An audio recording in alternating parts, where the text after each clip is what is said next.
The first step was the most expensive. We needed the computer on the roof. So the computer who does the Circadian thing. So that's a big amount you have to pay before you even get the light, because you can't get the light without having the computer. So, but for us it was important that most people and most residents had a gain effect in some kind. So we decided to. Our house is like a spider. You have this long hall in the middle and on the offices, and then you have 6 houses out here. They are 2 across each other, and that's where all the apartments are. So we decided to start in those 2, and then the room in the middle. That's the big room where we meet every day and have all different things the residents do to some activities, so they have a life. So we started this part in the end. So this end of the house had the light, and we turned it on Friday, and already on Monday morning they could tell us the effect. They could tell us that the residents was already sleeping better. They had more quiet nights, and the staff preferred this end compared to the rest of the house. And we had one lady. She was very sick with her dementia. Her brain didn't work. But she, within the first 2 weeks, she lived all the way at the other end.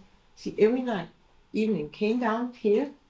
Sometimes she ate dinner, sometimes she just came a little later, sat down on the couch, and her whole system calmed down, and she fell asleep on the couch. And then when the night shift came, they took her back to her house, her apartment, and put her to bed, and she was sleeping all night. Until we got the light, she was one of those who was wandering around in the hallways all night. But it hasn't been her brain who has told her it's a good idea for me to get down there, because that she couldn't find her way home by herself. She couldn't find around, and the brain didn't work. But still, she did it every time, every evening until she died. She went down there to just calm down and got her sleep. But most people were using the middle room, and then we could see the effect of the whole section. We have 8 apartments in the section. So after that, we took the next two houses with 8 apartments. And then the third step was the last 2 sections with 8 apartments. And in the end, we took the whole hallway and all the offices. The offices were not thought of from the beginning, but as we could hear how much the staff really enjoyed the lights, we decided that us only working day shifts, sometimes evening, we would like the light too. And we are very happy about it, even in the offices. So we could, when the first step was done, they started asking, then we took the second step, and then the one from the last step, they kept coming, when is it our turn, when is it our turn? So we could really see the effect. We could hear it on the staff, we could see it on the residents. They are more calm, they don't fight the same way. They get more relaxed. So, yeah. So I would say the areas where most people gets around, because you get the 6. So the common room? Yeah, the common room, yes. Yeah, okay. And then the corridors and the offices were the last bit that you did? Yes. Okay, thank you. I'm just going to ask, did you do the ensuite? Do they have ensuite bedrooms? I had 4 bedrooms. I had a little money left. So 4 bedrooms out of 46 has the light. So well, of course we have an effect in those 4, but it's not as easy to, well, it's only so few staff who work in there, so we're not talking that much about it. When it's in the corridors and the whole kitchen, living room, whatever, a lot of people are talking about it and using it. When it's only 4 rooms, but we had in another house, we had in an apartment, we had a man moved in. He couldn't hear, he couldn't talk. His whole life he hasn't been able to hear and talk, but the dementia had taken his eyes, so he could only see like 10%. So they were talking, maybe we should try to get the lights in that apartment just to give him a little more quality in life, because he was really, really, really lonely in there, because she couldn't communicate with him in any way. But he was there only for 6 months, so we didn't do it. We just started to talk.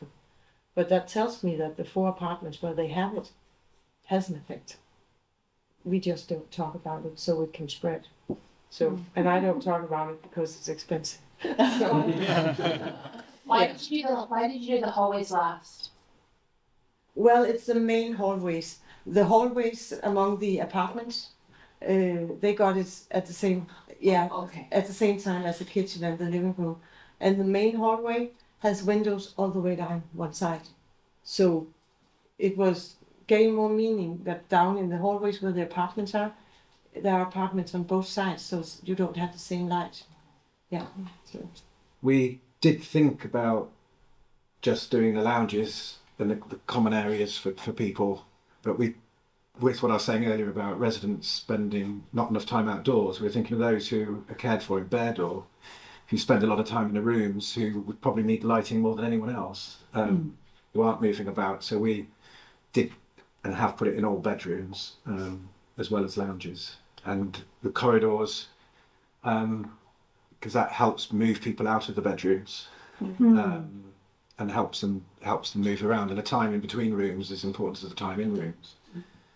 But I guess if we were forced with arm up the back, then we'd have to do the common areas, the lounges first, and hope that would draw people out of the rooms into those common areas for enough time. And then we'd have to somehow use warm lamps in the bedrooms so we didn't undo the good work at night. And then of course you have to get to the bedrooms through corridors, so you can you sort of end up in a mess. So I guess anywhere that you spend less than 10 minutes, like stairwells, for example offices, or didn't affect residents, we value engineered out. You went with the nanoliths with the Vanloof. Yeah, so for that 8-bed, 8-home place, we at that time a couple of years ago, it was just went all out. So there's about 45 2x4 fixtures and 45 2x2 fixtures, just sort of the scale, sort of future proofing. That decision was made. Interestingly, though, the spa and I think the nursing station was not, for some reason, we didn't select there. It wasn't selected there, and it became apparent right away that was just like this massive glow in the evening. So maybe that was an oversight in the beginning. But it's very interesting to hear and share this knowledge, because our new partners, and because of the cost up front, what is the most important thing, and where can we add an extra layer of research potentially to help validate some of this for the business case. So that's where we're thinking now. Yeah, and I guess also how you can future enable something even if you can't afford it now. So having the plugs ready. Well, how do you approach this? Makes complete sense. Also, what we see across the projects made already, that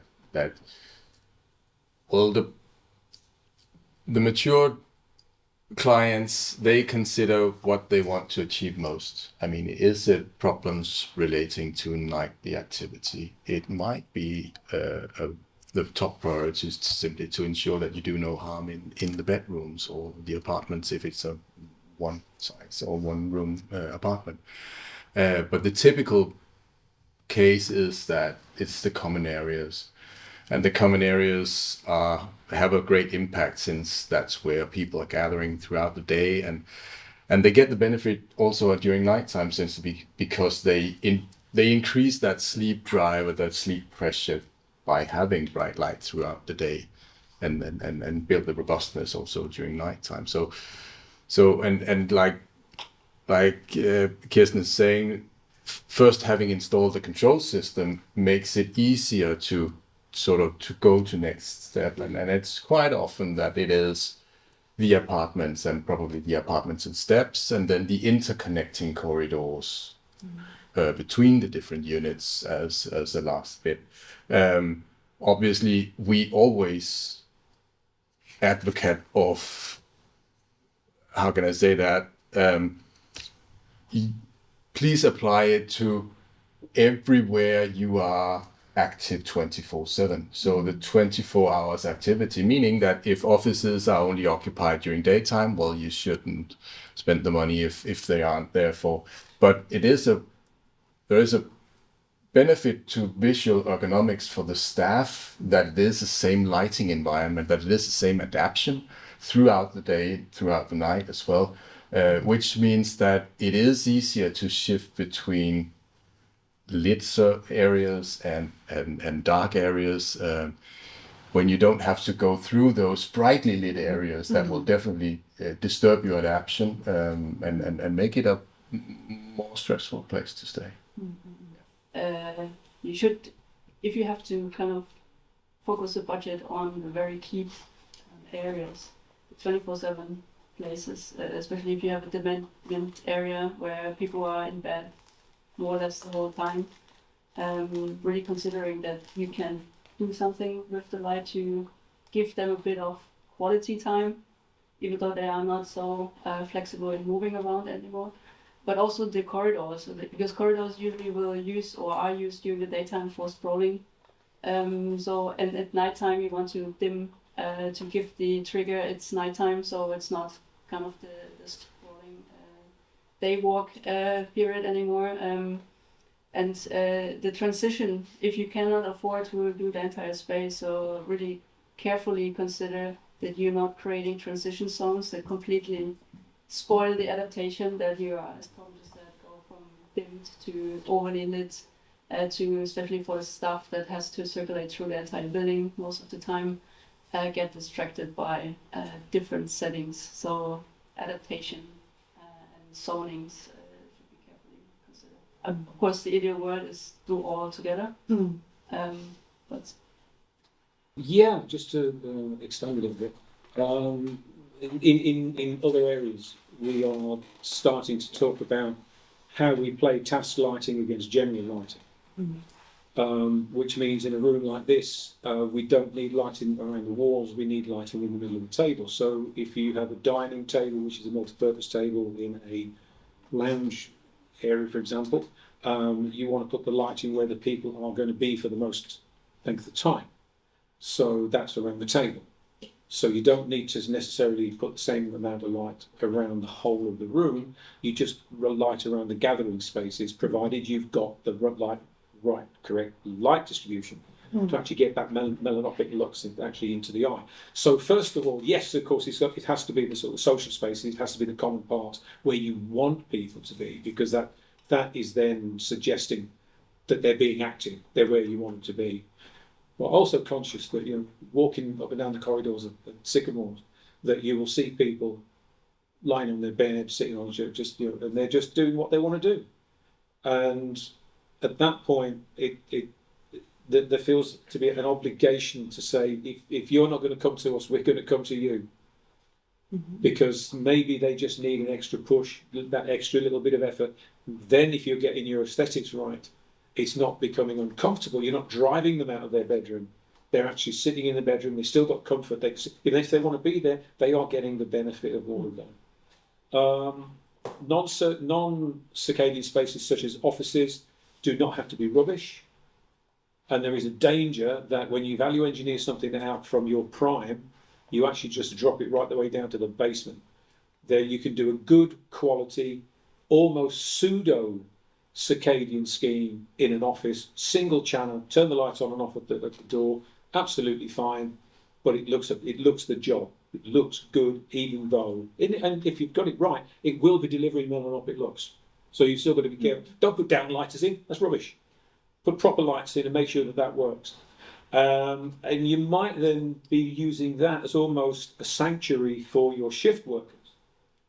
That if they're feeling a little bit tired and they've got, I've got a little bit of work to do, I'll go into the office. So I'll go and so I'll go and do a little bit of work there. Get a little bit perked up, because if it's warm light, if it's 3,000 Kelvin rather than 6,500 Kelvin, so it's not delivering full melanopic, just a little bit. So there's an awful lot of nuance that's available to the designer, which if you can convince your client that this is actually the way to do it, and you're being a little bit clever in the way that money's being spent. There are lots of design tricks that can be played, which can deliver a fantastic job, and hopefully the job within the kind of budget that you wanted. If your table is here, then that's where you want to light.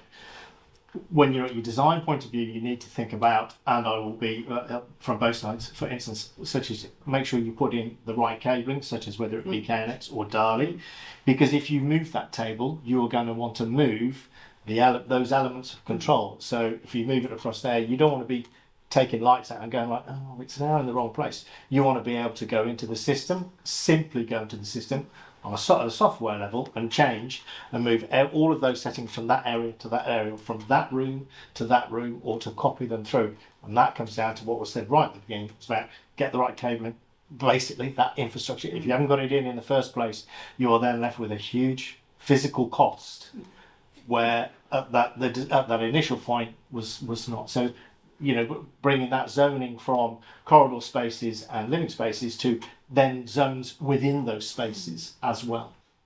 Look to your architecture. Actually, look and see what you're doing. I mean, every good designer does this. But we've got a choice in Sycamores, and we've been talking about this, that the lounge space, the TV room and the dining room are in the corner of the building. Mm. So the dining table has got 2 windows, so it's already getting more light than any other room in that floor. So we've talked about turning it into a conservatory, a solarium, but we can only do that with artificial light. Yes, we've got some daytime light coming in there, but overlighting it in order to create that sense of open landscape, just by putting more light in there than there is through that space. And there's an archway between the 2 spaces. And if everybody ends up sitting there doing jigsaw puzzles, I'll be the happiest man alive. We'll be dying happy. Well, in the beginning, the first 2 months, they weren't allowed to use the buttons. We needed Circadian light, just that, so they could get the effect and see, oh, this is a good idea. Mm. But we had the company coming out to tell my staff about the Circadian light, why it was important, what it did with the resident and with us. And we did that again, I think, the year after. So and then again 5 years after. So because the staff is changing. Mm. And when we get new staff, we introduce them to the panel, tell them what's and why it's important. So we do it in any individual thing too, because in the day, everybody is busy, the residents are there. Well, we do what we used to do, so if they don't know what this light is, they would put it on normal light all the time. So that's why I think it's important that we do the individual part when we start. Mm-hmm. And when I get evening and night shift staff, I ask them after a while if they can see and feel the difference, just to make sure that they understand. So, and they can, especially when night shift.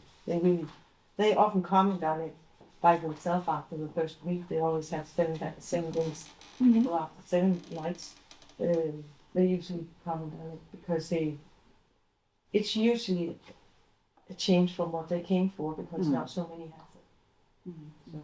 So the panel we have, if we need to see a movie, we can turn it off, and then we have like a cinema. Oh, okay. And make popcorn and stuff like that.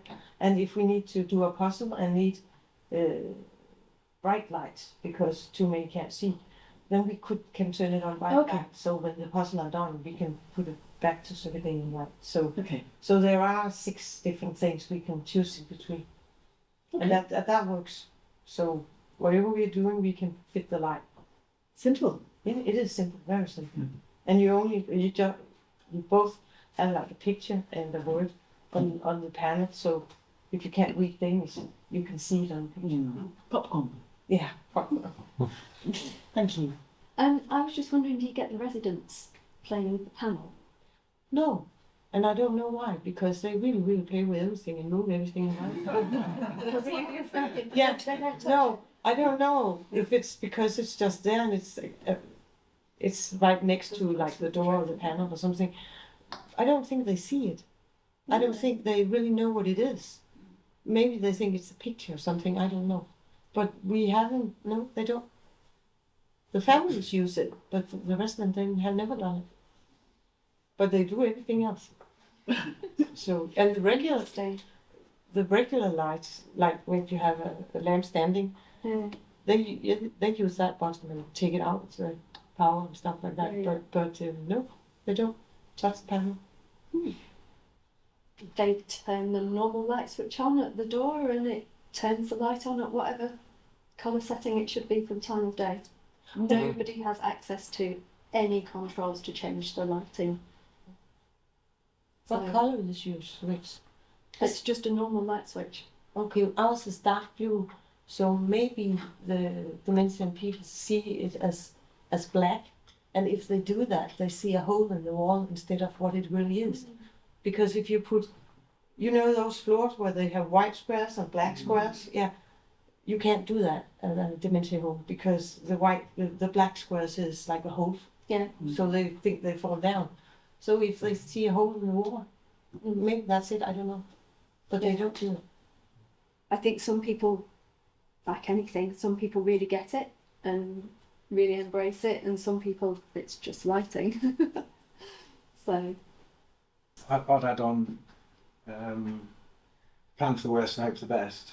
So these buildings are going to be there for several generations. They'll last me out.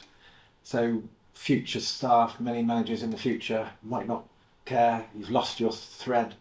So to design in that future people can't mess it up was something really important to us. But hoping for the best by good education and having good, well-motivated managers is really, really important. Once you are no longer involved with that home, who's going to take care of that lighting system? And so it'd be on your maintenance team, so it'll be, so it's pre-programmed in the background, but it runs itself pretty much. So what I'm talking about in the main is your everyday staff who are coming in, like the hospital ward I mentioned earlier, when they come and just hit a switch because doctors and nurses turnover is so high, they don't know what they're hitting. Yeah. The lights come on and they're too busy to care because they've got more important things to do. They've got emergencies to sort out, they've got their own pressures. Or well-meaning staff, it's not light enough in here, bang. Where their eyes haven't perhaps adjusted quite to the environment. And it's that whole culture where the people are, people live where they work rather than they work where people live. And culture changes through time, doesn't it? And we try and, when it's good, we try and preserve it. On the control side of things, I think that it varies from person to person, place to place, what they want to do. So the key thing comes back to that, putting in the right system to begin with, the right infrastructure, so that you can change it. For start, you can update it and upgrade it however you want to do it. You can make it as complex or as simple as you want. So you walk into the building, you walk into the room, you turn the light switch on, and it's all preset. Or you give the person who needs that level of control, they have all the control over the circadian settings, the colour settings, whatever it happens to be. But the key thing is that you don't preclude any of these options, but you allow them to be put in and changed. I think that's the key thing, is changed at any point in time. So that post-occupancy evaluation 6 months down the line, or however it happens to be, you go and say, well, actually this isn't working, so we need to change that. It's a simpler case of that can be done. And the level, again, that level of flexibility of control must be the demand of the consumer, the end user. If they want loads of control, give them loads of control. Then you can take it off them if they need to. But you've got to have that right system in to start with. And also, just think about something that's going to last 30, 40 years. The construction industry, the last 30 years, the construction industry is littered with lighting control systems, heating control systems that are no longer capable of doing what they're doing, are no longer supported. You can't get the product, you can't get the cable, you can't get the support. No one wants to do that. And that's something at that design point of view, that initial point of view, that you've got to be aware of. In retrofit, it's sometimes a little bit more difficult. You have to go down a line where you're dependent upon, say, maybe wireless technology, which is changing so quickly. Wireless systems from 10 years ago are now completely incompatible with anything that we operate in. They are, you can't get either the product or the support for them. But sometimes you are backed into that corner. But it's just something to be aware of all the time. But the key thing is, get that system right in the first place, so you can change and you can give exactly what you want, or you can do exactly what you want from it. No, I'm just wondering about 5-10 years down the road, everything's going app now, and then it becomes obsolete. You know, who's updating the software, who's doing those things? Yeah. That's just our world now, I guess. But avoid it. Yeah. And you can. It is possible to, and it's very, very eminently possible to have a system that is not Wi-Fi based, that is not router based, it's not cloud based, it's not app based. There are systems out there, and, incredibly good systems, robust and stuff. So they can be, they are there, and then you layer them. Think of it as what I often use, the Maslow's hierarchy of needs. Thank you. Not that I can think of the words, but you start with your base level, and that has got all your base construction. But then you layer in your additional levels that you need, whether it be light control or whether it be, say, assistive technology or voice control. But they are additional layers on top of that base. They are not that or nothing. I think that's the key difference. That's what you need to be. That's what you need to think of at the design stage. Torben. Well, controls, there are several layers to it, obviously. The controller and the infrastructure and everything. I really second on the long-term thoughts that, because it is a built environment, it's not a digital project, and I think that the clashes between those two businesses or sort of paradigms are really challenging here. When it comes to user interfaces and the ability to choose the optimum choice of lighting, I think that at least our philosophy is that is actually as important a design process as the lighting itself.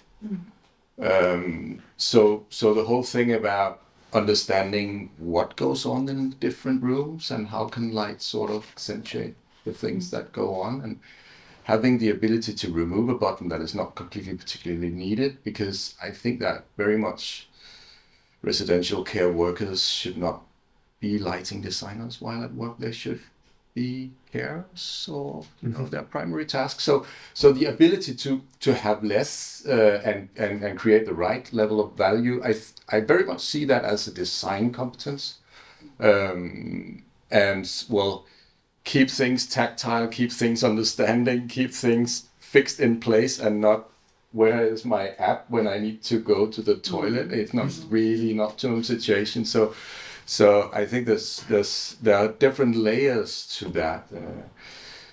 The normal control system seen through our projects are definitely that different room categories will have their own sort of circadian profile, and but it will run sort of in unison compared to or with reference to what goes on in those rooms, and then some clients would prefer or do prefer to be able to select between different profiles, especially in the apartments, in order to accommodate for the early morning types or those who need extra amount of sleep or that kind of thing, darkness through nighttime, no darkness through nighttime, and stuff like that. So the system is a good system if it can accommodate that in a way that management or super users are capable of, using it without it being choice of preference to each and every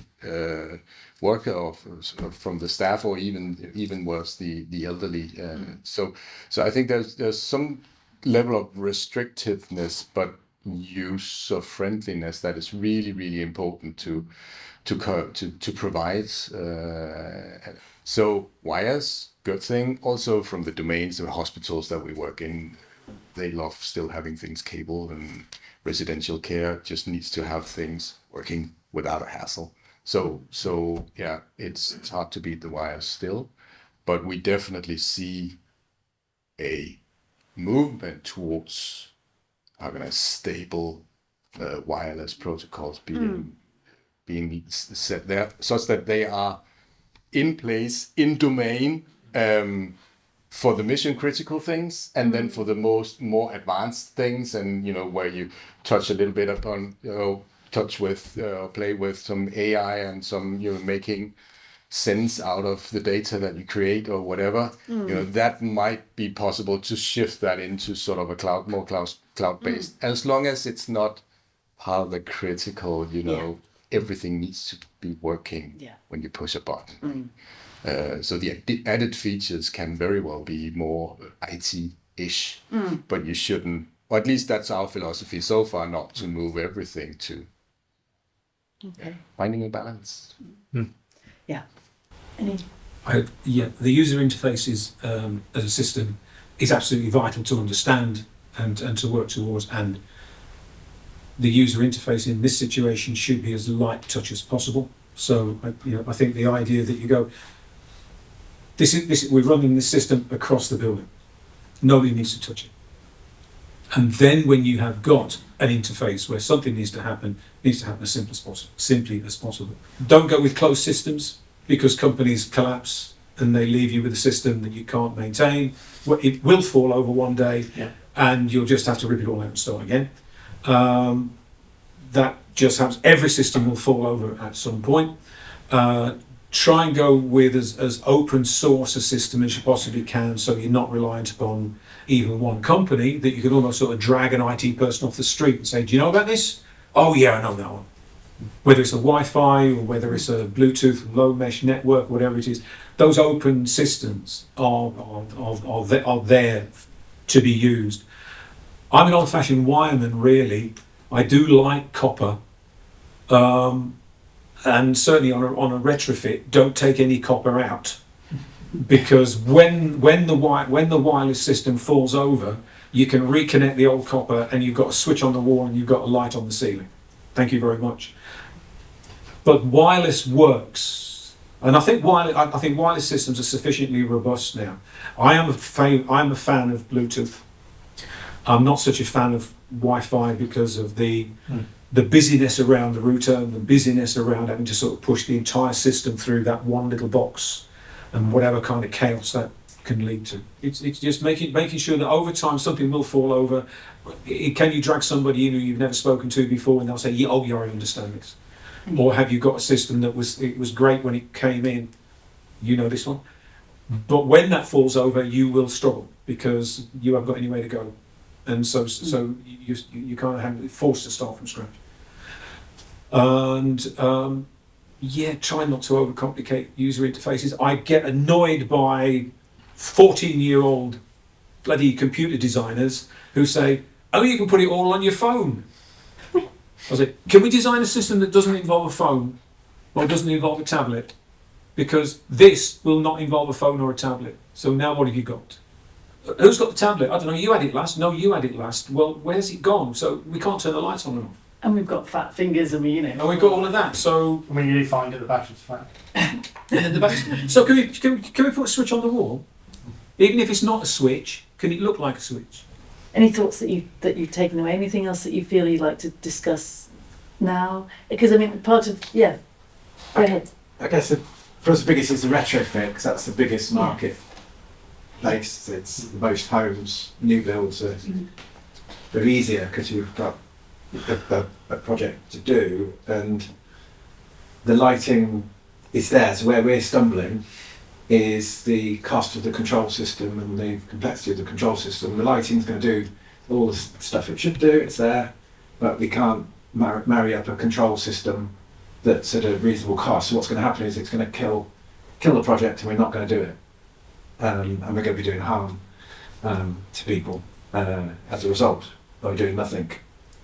So the responsibility on us as the Brains Trust really to fight through, share, and find a solution to this, because most of the market is retrofit. It's going to be replacing existing lighting. We've looked at energy saving potentially through moving to LED technology from what we've got, but eating up that energy saving by providing more light, as Professor Russell Foster was saying, to get brighter layers than what we would have had before. So that's part of the trade-off of getting that. But the control system is the barrier. We may be mid-technologies of where we're sitting at the moment, and something robust that will go forwards. And what's the simplest, stupidest way we can control the lighting that's cost effective? Yeah.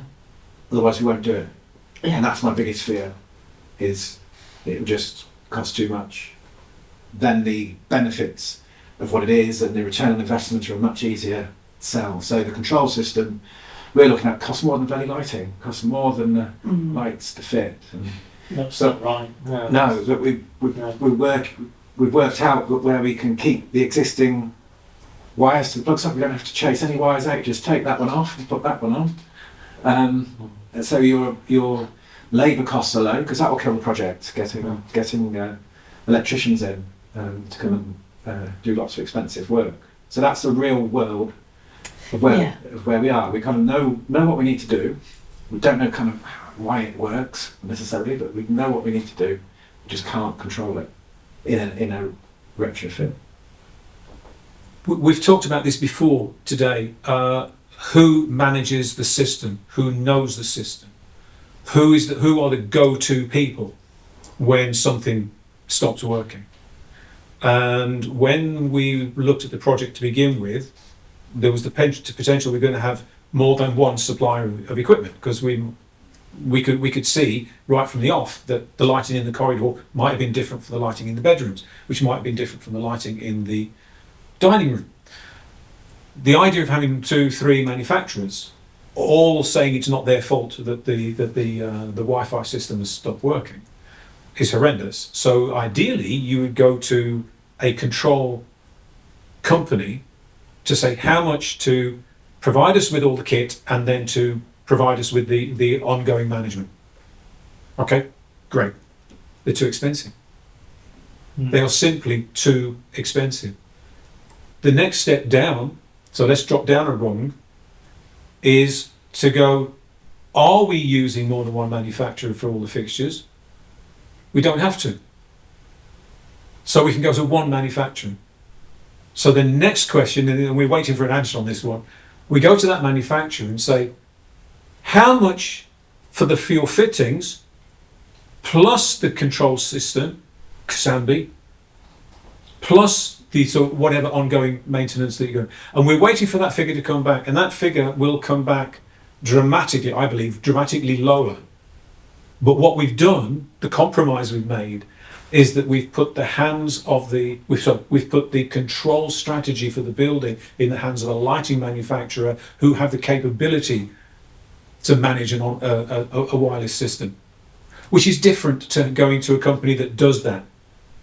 So, and it is a question of rungs. We go up and down the ladder. I don't want to turn this into a ping pong. Okay, so a challenge, which you articulated earlier, was what is good enough? And like 5 out of 10, is that good enough?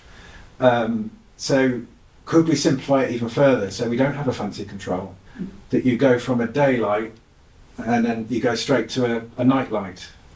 Or evening, or your evening light. There's no fancy interface, it's just at a particular time. It could be related to a light sensor for the time of year, or on a timer.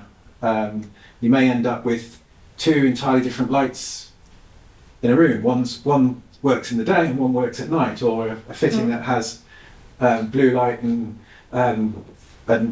do you want to have the same conversation I had with you last week? So, in simplicity terms, you've got that is that good enough from what we know already from. Is the system designed? Could you use your own FM team across? Do you have your own FM team, facility management team across all of your buildings? Would you? Then would it be cost effective to train up a portion of that facility management team to then support the systems that are installed? So you're shifting the risk management away from someone else, the lighting manufacturer, the controls manufacturer, to you're installing then something that is relatively simple or relatively less complex, but so therefore it can be supported internally. Yes, definitely. So you know that sort of. So you need to be then looking at a solution that is capable of being supported by your own facility management team, and not by an IT superstar. I'm not expecting. I'm just supposed to bring up today. It's just. I think. I mean, what's the minimum viable product? That's the question you've been asking, isn't it? Is a warm light at night more important than the day, or do you have to have both? Yeah. What would you say, Torben? I think acceptance comes into the game here, because if you have just two light sources and you just switch them, the question is which is it a switch you change from within a second from cool to warm, because perception and adaptation is also something like how the space works, and when the person's in there, and if you have a control system in the background and it transcends very slowly, so you not or you don't see it change, but it change. But if you press the button and then duck it switch, then what happened? Like why now? Or you have to check the clock. Oh, now it's 6 o'clock. I have to change from cool to warm now. So you need you have this human factor. Somebody has to check the time and make the manual move to switch. It is a completely new paradigm of lighting, and it is a completely new set of value creation. And the price point of that, the feasible price point of that is, I think when it's coupled to what we normally pay for lighting, it's a little bit of a misunderstanding. So whether it creates enough value to have the price labeled or the price tag, that is an interesting discussion. But whether it's too expensive, I really can't relate to that. I mean, what we do in 100% of times is that we sell it as turnkey, which means that we are responsible for everything. And why do we do that? That's because that's the way we can make it work. And we can ensure that the client is a happy client. All the tediousness of calling each other about why that bulb isn't lit when the other ones aren't ends up being good economy for the clients, at least the set of clients that we have. And especially when we talk about that, the effect of a turnkey deliverable where you have no hassle with any of the interfaces, so that's at least our approach to it. It's completely right that 50 to 70% of the balance is from luminaires. So in a small installation, controls can be up to that 50%. That is not typical, but it is, we have seen it. It's completely right that in retrofits using wireless, well, it's just much better in terms of installation cost. And installation cost can be a huge... That's what we're talking about here is retrofit. Yeah, but retrofitting, I mean, I might misunderstanding, but if retrofitting requires a central control unit somewhere above a cabinet or above a ceiling, and then that is wirelessly communicating to push buttons and stuff, that is not an expensive thing. Then the cable communications to luminaires may be a costly thing. That is probably something that will change over the years relatively quickly. And you say you feel confident in using Casambi as the luminaire communications device. The new building's easy, we think, but it's the old buildings that are the challenge, and we could ignore them. Well, they will get ignored if we can't find something that's workable and attractive to people, as we were saying earlier, to get the decision to say, actually, yes, there's a cost benefit.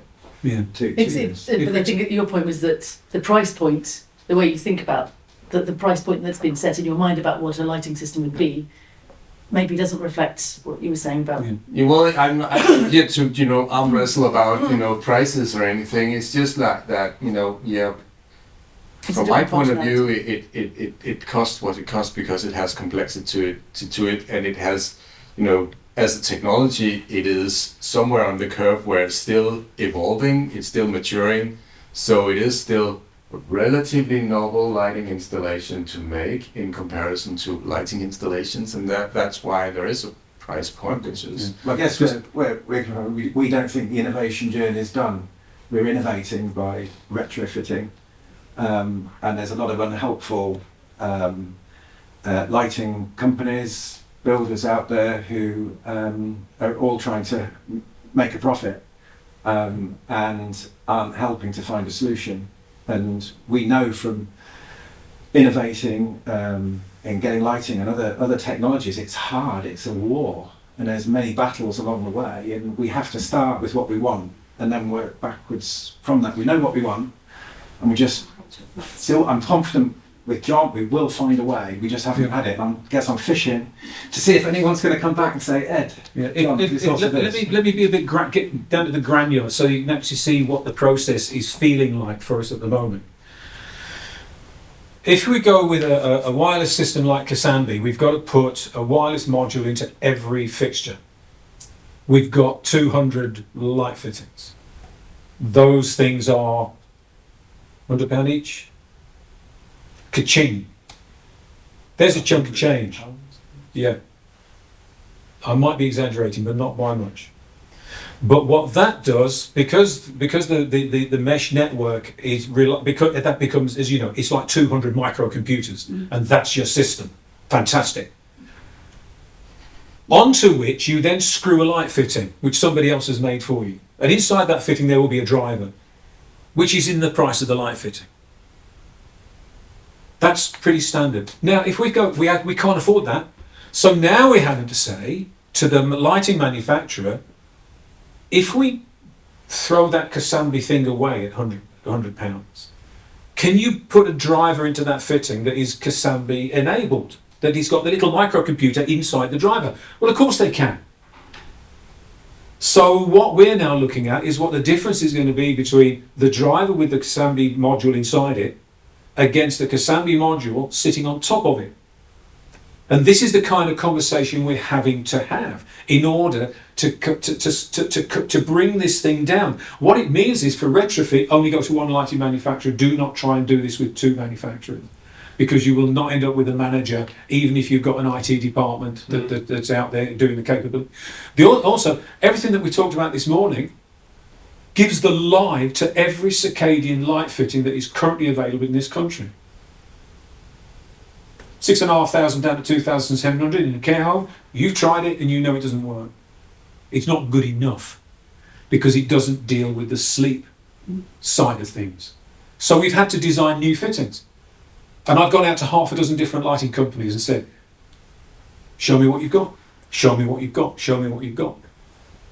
And these fittings are almost going to be handmade because they are not currently commercially available.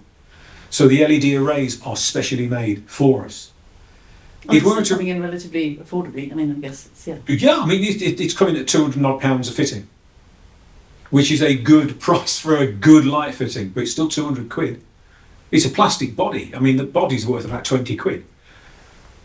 And the other thing that I'm very keen on is that we don't end up with office type lighting in residential care homes. Yes. My fear is that we're going to end up with, you know, just panels in the ceiling or lights in bedrooms that are not residential light fittings. So my thing that I keep saying to John is, but don't forget, this is where people live, it's not where they work. These are living rooms, these are dining rooms, these are bedrooms. So that's the, if you like, that's where we just sweat through the whole building.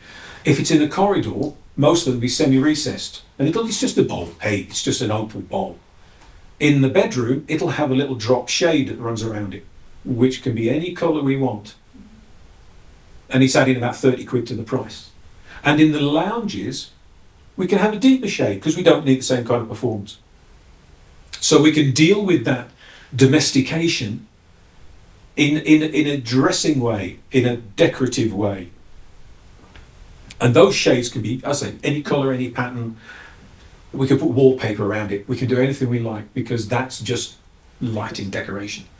So we can address all of these things. And that's the exciting stuff about this, that we're not forcing ourselves down into the clinical environment. We don't have to go there. But the mystery at the moment is just overcoming the fact that you've got a wire that goes from a switch to a light fitting. There's a piece of copper that goes from there to there, and then loops to the next one. And that's all there is. Two pieces of copper. It's either on or it's off. And that's all you can do with it. And what do we want to do? We want to change the colour. We want to change the intensity. We want it automatically timed.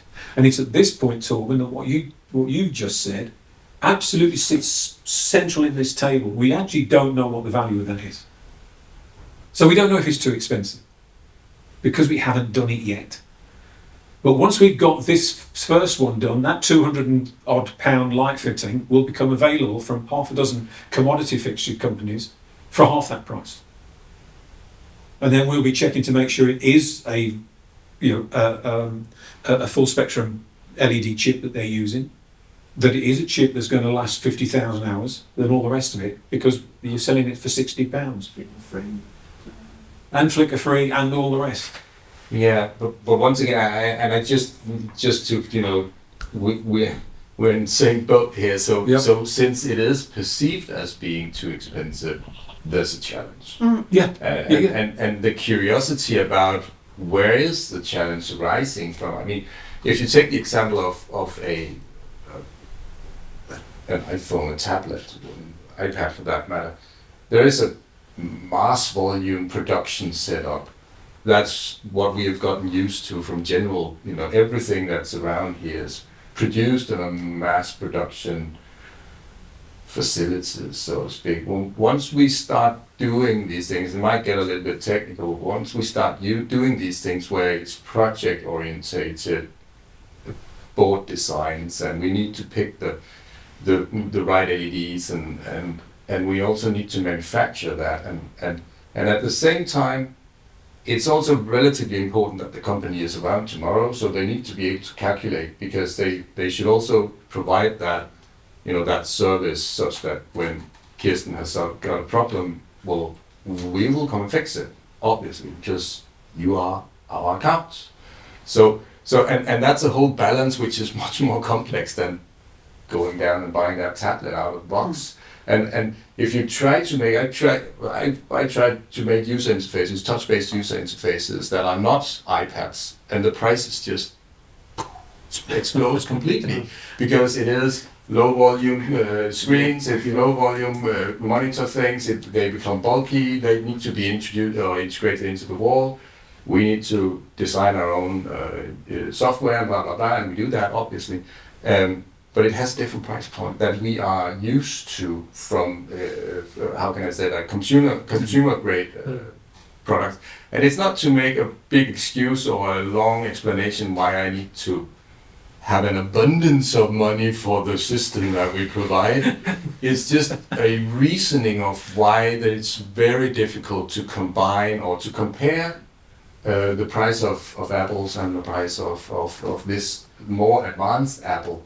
Because it is on a different maturing curve, even though you say it's for retrofit, it's completely right, but it's even more demanding an innovation required in order to make it a feasible retrofit solution that you can trust many years down the road, right? You could say that maybe your question is there an off-the-shelf solution, if that's the price point we're looking for? Because the custom solution is outside what you're saying is it's outside what you're prepared to pay for it at this point, what you're able to raise for it. So is there an off-the-shelf solution? But I think at the moment there's no off-the-shelf solution, because you need to create the off-the-shelf solution for the future to try exactly which system makes sense, and also the purchasing channel. I think that's also a crucial fact. Who is delivering what, and who's in charge of which piece of the chain for the implementation, that you have some after-sales service support, yes, no. If too many people are involved, then it gets difficult. Who's the person you talk to by which topic? The approach is, do you find one that can do it all, or do we have at least two people involved? Maybe one is creating or doing the luminaire and the other is doing the implementation and the controls, including installation, or maybe you have a third one that is just installing it. But sometimes, or most of the cases, at least in Switzerland, is that the entire channel of buying things and is by the electrician. So the electrician is kind of buying the luminaire, installing it and setting it up, because of the kind of warranty discussions. Because if the manufacturer of luminaires just deliver, and then the electrician is installing it, and then something breaks, okay, whose fault? Who's now taking care of it? And there's always the discussion, that's why they end up, purchasing through the electrician, and then it's all in the electrician's control to get rid of everything else, but they have no understanding on most of the details that are relevant to set it up correctly. So that's an issue we're having at the moment, which we have to find solutions to work. So you were fishing for an answer. Is there an off-the-shelf solution? I mean, because that's the price point that you feel a retrofit world will take. Yeah, And that's to get going. Yeah. get going. And it sounds as though we're in a chicken and egg situation, that to get the performance, it's going to be, for now, tailor-made, which means that it's going to be more expensive just because that's the way that... Yeah, we're happy to take a risk to innovate, knowing it might cost a bit more, but if we're the only provider in the world that does it, because we're the only one who can afford to do it, then it's... But except that it could be that by doing this in the way that things like research collaborations you might be able to set up will begin to help you to build a story. Then, if you think about the overall cost, if you think about medication or other things, it might be possible to build to actually not talk about it as a light fitting. It's actually part of your therapeutic intervention. We're sold. I know you all of those areas which just smash down his lap. But it's quite, it's quite frustrating. I completely follow you. The story in Denmark is that two largest municipalities, Copenhagen and Aarhus, I don't know, together, what is that, 30%, 40% of Danish population, something like that. They made a survey across all the installations they have of different versions of. They've had some installations running for quite some time, and they had about 50 installations of some kind of lighting that they evaluated as a welfare technology in direct comparison to all other kinds of welfare technologies they use. And they figured out that it works. It's lighting is one of those welfare technologies that they want to prioritize because it really works. It works in two ways. The staff likes it, so they will stay there longer, and it really changes the behavioral patterns of the elderly. But they didn't like the price point, so they made this national, or at least actually a European innovation collaboration with the municipalities in the pursuit of having a solution that would meet all of, take all the marks with the features. We needed to be able to do all this, but we need it at a lower price point, and we need it to be easily movable. So it's more like a device-oriented thing. So 4 years down the road, up comes a solution. There were a lot of bidding partners. We weren't one of them because we couldn't see that we could exist if we followed that pursuit, that challenge, and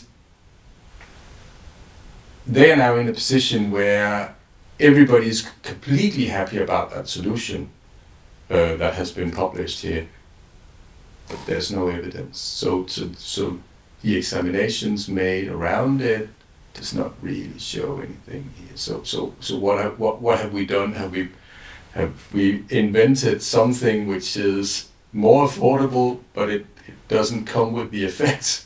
And what is that in comparison to what we had before?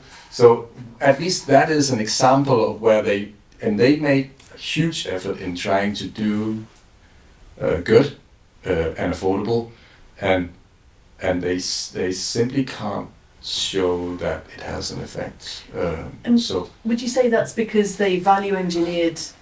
They took away so many of the things that make a difference. I think my point is that we are trying to, or they, at least in this attempt, the idea was to deviceify what is actually environmental modulation. So the thing here is that we modulate the environment, the built environment, by use of lighting, with a sort of varying scheme. How much light is it actually we modulate here? We don't need to modulate everything because the elderly's personal bedside lamp or table lamp or whatever. They can safely be within space of circadian modulation. But flipping it the other way around, such that you have the built environments lighting coming from static lighting, and then you have a bedside lamp which is modulating, is simply not enough to make that impact as we see, especially not in the common areas, because it's not there in the common areas, which means you're missing out on a really, really important point here, to make a non-intrusive intervention to the elderly across the day in a tolerable way, and blah, blah, blah. Back to the point, it's really, really difficult to do in other ways than to think of it as, an infrastructure thing. We're not clever enough to do that yet. The thing that's made the difference for us is listening to Russell and listening to Stuart, who have put a number on the table and said, you've got to deliver that. Not only have you got to deliver it, but you've got to deliver it here and in this fashion. So it's got to be on the vertical plane. It's got to be into the eye. It's got so all of us, instead of just throwing the lux meter onto the table and saying, well, how bright's the table? We're having to determine, and we've put these numbers together, haven't we? So that at a position in the room, if I'm sitting here, I need at least 250 melanopic lux coming into my eye from a light fitting that is there. And they're the parameters that Russell and Stuart and the team have put on us. And people who've come up, the circadian devices that we're looking at, they're not interested in lumen output, as far as I can see. They're not going to that place at all. Yes, it's a nice warm lamp. Yes, it's a nice cool lamp, but it's decorative. It's psychological. It's the emotional thing. So maybe it might have an effect on people, but it's not having the effect on people that we need over 6 hours, 8 hours, 10 hours, 12 hours. Well, I think your point about, I think the language you used about it being a welfare intervention was really, really interesting, because if you think about it as a lighting system, it has one price point. If you think about it because it sounds like that survey it is considered as a welfare technology. So I think it's completely fair, because it improves the working environment, it improves the behavioral patterns. But then how do you justify that? It's about shifting the conversation, or kind of explaining that to your trustees and to other people in the industry, isn't it? I think we're good at that. It's just the degrees of how hard that conversation, the more the price goes up, the harder the conversation is. For sure. It's the hat. Agreed. And then something else trumps it. And that's the reality of. Because so the easier the conversations we have, then there's less things to trump it. Yeah. To say, actually, this is more important right now. Like acoustics or thermal or other stuff that they might. Well, you need a new window, or you need new carpets. You need. Or fresh food. Or yes. Yeah. Understood. So it's trying to keep those conversations as easy as possible. We can justify it on the impacts that it makes, and it's the right thing to do. And we're in the painful part of innovation. We're not happy, so we're going to keep going. We're going to keep going, and we're going to keep going until we get what we want. And I'm convinced we will get there. We're just hitting the roadblocks that you'd expect us to hit, and that we've hit before in doing other innovations. And this is what makes it happen, is that determination, and that's where we're working very closely with John, and John's absolutely focused on the outcome that we need to achieve, what we can compromise, what we can't compromise, and that's been helpful today to reaffirm some of those elements, so we don't do a harsh switch from day to night, and that's not right. So we'll get there. When we do, we'll share, which is the important thing. It's just hoping there could be something else that others could share that would give us that intelligence we could go. I think we're all waiting for that knock on the door, or you pick the phone up and someone's going, I've got something I want to tell you. We're getting closer. And we're raising the profile in the UK, we're campaigning, and we get people contact us and get connections, and getting other people with the energy and the will, and maybe parents themselves and realising they're next, and wanting to make a difference. It needs a campaign, celebrity, something to just keep us going, and they want to get on board. What's going to be interesting is that one of the one of the price issues has been getting hold of 2,300 Kelvin LED chips because we don't use them, and so they come at a premium. But what we know is that in street lighting, in the UK at least, there is a wholesale move towards 2,300 Kelvin, which will change the supply route and the supply availability of 2,300 chips remarkably. Because all of a sudden people are going to go, oh, we can do this. Wasn't John talking about that thing about circadian lighting in 2000? Oh, we can have a look at that. And it'll be one of those things that happen. It'll come because we're trying to save bats. You know, it's going to be backlighting that saves circadian lighting because it will make the source more readily available.